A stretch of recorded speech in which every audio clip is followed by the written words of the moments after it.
Today I'm going to be going over the basics and some of the in-depth details about ganking mid lane. Remember, ganking isn't something that only the jungler does. You can gank as a support, AD carry, whatever it might be that you're playing. If you're heading to mid, you're ganking it. Make sure to gank that like button though. I hear it tilts pretty easily and can win you some games. It's the exact same process that those 0-10 Yasuo players go through. In mid lane you have 3 basic gank paths. You have the shallow gank, the standard gank, and the deep gank. We're going to go over each one and when you want to use them. Oh yeah, and don't forget that mid lane is mirrored on the opposite side, so this applies no matter which side you're coming from.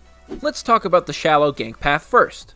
This is something that you use pretty much only when the enemy is pushed up on top of your tower. You can walk along the path in between your raptors and that river brush towards mid lane and gank it from there kinda close to your tower.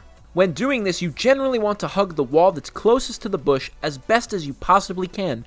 This allows you to cover as much distance as possible and lets you cut off your enemy easier. If you're playing a champion that has really high mobility, like Zac, Jarvan, or even Shaco, you can also use the shallow gank path to get in a position where your enemy can't see you if they're in the middle of the lane.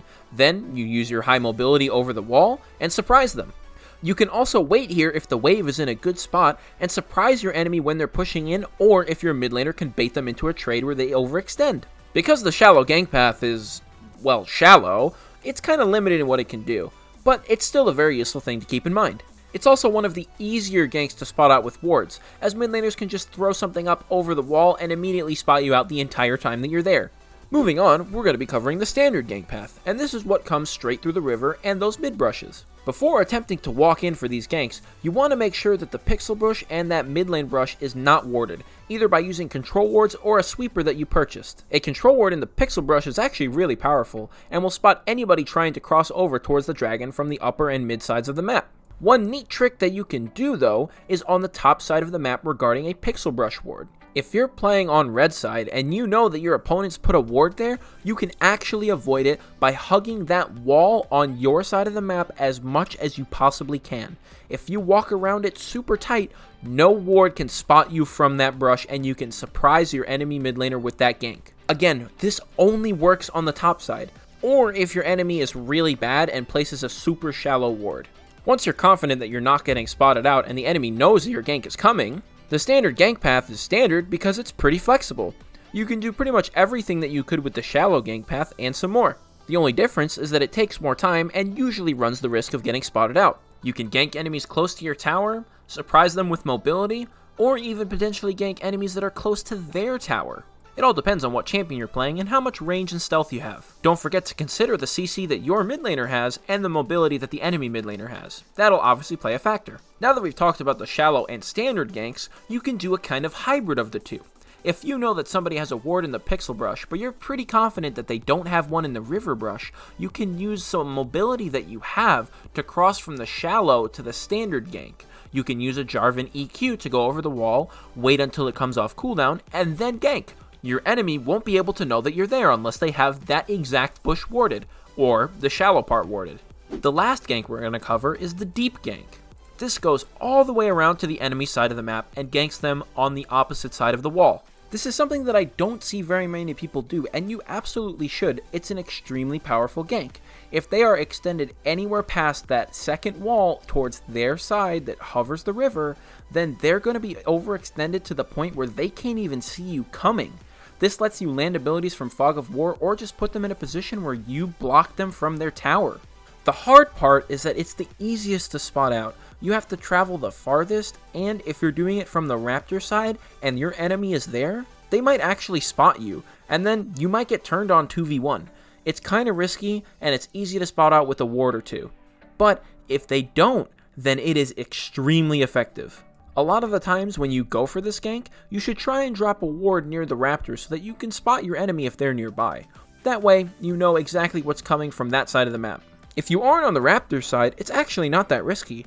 Very few people will be walking through that path without directly coming in contact with you, and at that point, you'll probably be able to 1v1 them. So those are the shallow, standard, and deep gank paths to mid lane. There's a lot of variety that you can do with them, and depending on your champion's mobility, you have a ton of options. Speaking of options, if there's an option that I can recommend to you guys, it would undoubtedly be to go check out our website, GameLeap.com. Right now, where we're still in preseason, it's the absolute best time to learn, and we have tons of generic guides and even champion-specific guides on the website, and everything that we have is made by challenger level players, including myself. It's like having your own pocket team of challengers to give you coaching and advice. Before you gank our website, let's finish up talking about how you're going to gank your opponents. Don't forget that ganks aren't just for junglers.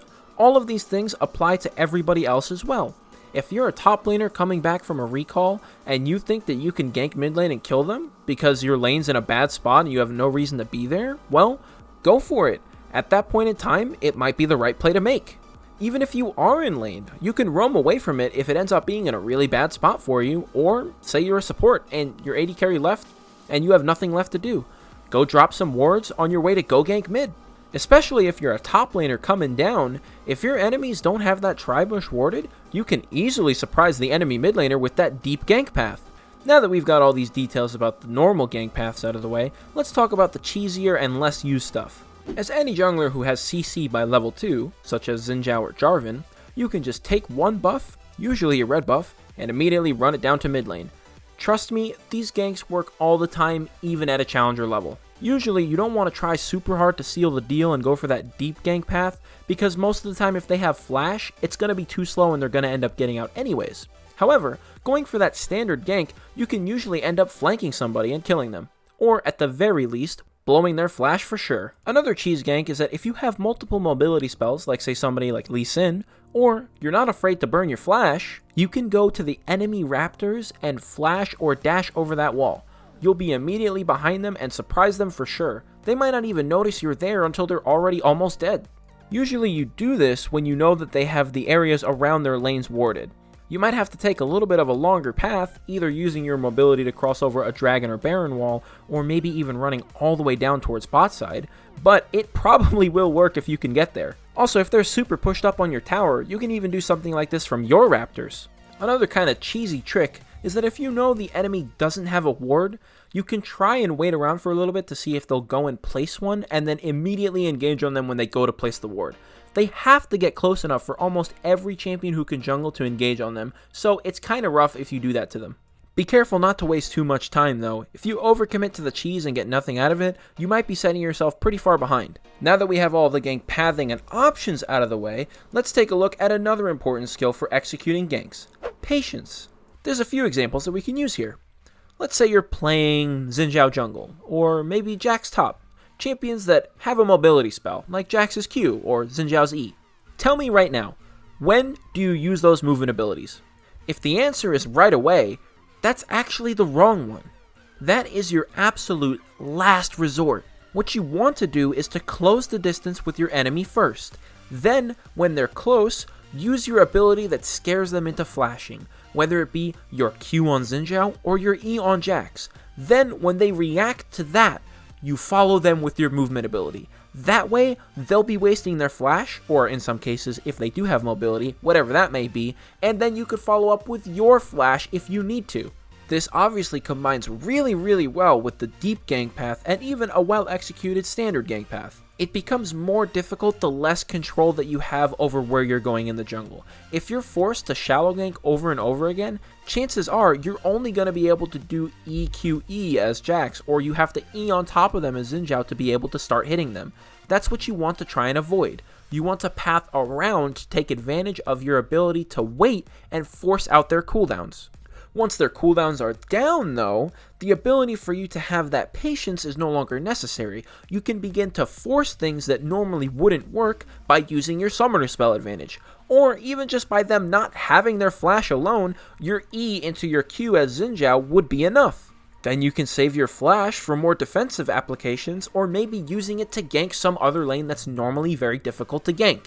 This idea of patience applies to a ton of junglers. You've got Jarvan, Jax, Xin Zhao, Lee Sin, Amumu, Elise. The list is huge. This is a skill that you can apply to almost any jungler and plenty of other types of laners. Think about that Darius pull, or the Pike hook, or the Gnar jump, or even the Caitlyn net for aggressive plays. There's a ton of places where using your abilities a little bit more intelligently with a little bit of patience can pay off greatly. It's the difference between pressing your Q now or in a second. The challenge is recognizing that that's what you're supposed to do.